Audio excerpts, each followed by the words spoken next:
Coach, you played Bemidji to a 3-2 victory here tonight inside Abel Ice Arena. Can I get your thoughts from the game? Yeah, sure. Very close, which we expected. We fully expected this was going to be a tight one. I thought Noah played very well. I thought their goaltender played very well. But Noah had some real tough saves in the fact that especially early on, there was a lot of deflections.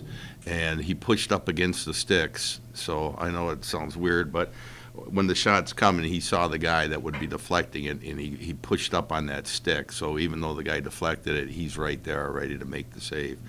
Obviously, the shorthanded goal was a big goal for us, really big. And then when they tied it, I think the same player, 17 for them, scored both goals in a similar fashion, cutting from left to right and then shooting back against the grain. Both really nice goals.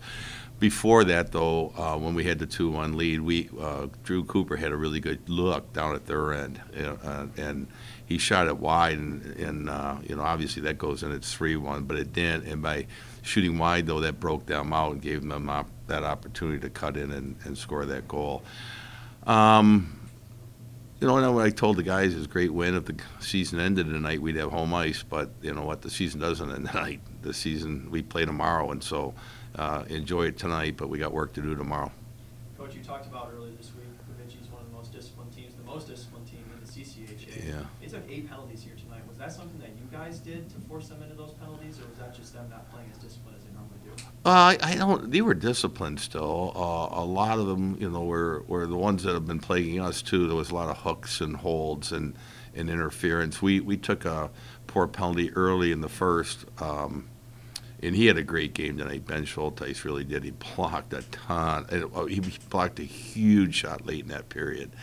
And that hurt, but he got right up. But he did take a poor penalty early when he knocked the stick out of the kid's hands, and then they turned around and did the same to us. So, I just think it was a game where, both teams know there's a lot in the line. Everyone's competing hard, and sometimes, you lose the puck and your first reaction is to bring your stick up, and, it's hard not to. So, but I didn't think it was a chippy game at all. It wasn't like it was a lot of garbage in front of both nets after every whistle, or guys lined up and played hockey. It just there was a lot of stick infractions tonight. You're now in front of Bemidji in terms of the CCHA standings. Is that something that you guys are sort of focusing on, or are you just taking it one game at a time? Well, I mean, obviously we're aware of the situation, and just like they are, both teams are fully aware that there's a lot in the line.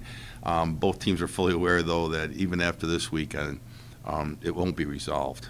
Regardless of how it went either direction, it will not be resolved. So, I mean, it's the chance that two teams that are fighting for a spot in the standings face each other head to head, and so with that comes added, some added oomph to it.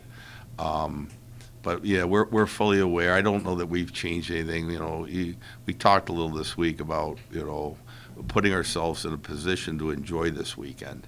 Like we had to win games. We had to really play well last weekend to get the 5 out of 6 points, and so we should enjoy the pressure. And the more we win, the more there'll be pressure down the line, and that's a welcome thing. Coach, in the past you've talked about playing from behind and how it starts you off with a bad foot. You played from behind shortly tonight, came back and won it. How good is that for you and the team? Well, it's huge because Bemidji is very stingy defensively. They don't turn over a lot of pucks, and anything we get, we have to earn against them. Like, they're not going to put themselves in a vulnerable spot.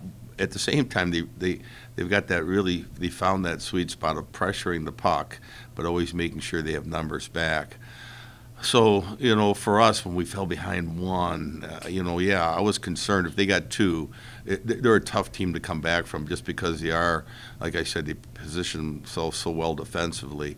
So it was a huge goal that Corny scored, our first goal off the face-off, and then going in and getting the rebound. I really felt that was a big goal for us. So then from there, we never trailed again, which is good. In the past, you've been the victim of late goals, losing late. Tonight, you win it with 45 seconds left in the game. How sweet is that? Yeah, it's good. It's really good. It's funny. It's a long 45 seconds from the time we scored until that horn goes off. It really was.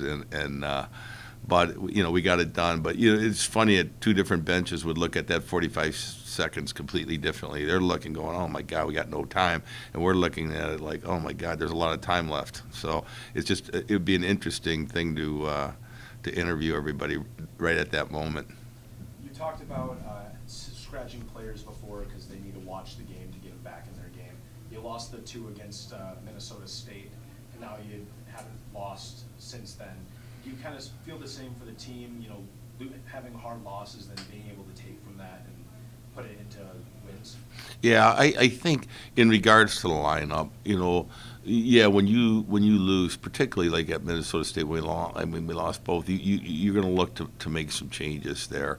But I think even when you win, like, we're going to look at that, and we have the luxury of being at home. I'm not saying we're going to make any changes, but I would like to watch the tape and see. I make sure we put our best lineup on the ice tomorrow night when we take these guys on. We'll need it tomorrow for sure. Coach, thanks so much for the time. Congratulations on the win. We'll talk to you tomorrow. Great, thanks, guys.